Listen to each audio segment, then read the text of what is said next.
దుర్యోధనుడి వజ్రదేహం యొక్క రహస్యం.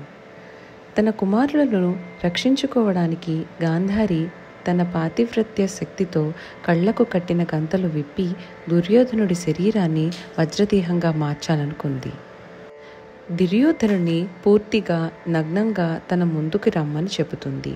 అయితే దుర్యోధనుడు వస్తుండగా శ్రీకృష్ణుడు అతన్ని చూసి, తల్లి ముందు అలా వెళ్ళటం సిగ్గుచేటు కాదా అని ఎగతాళి చేస్తాడు.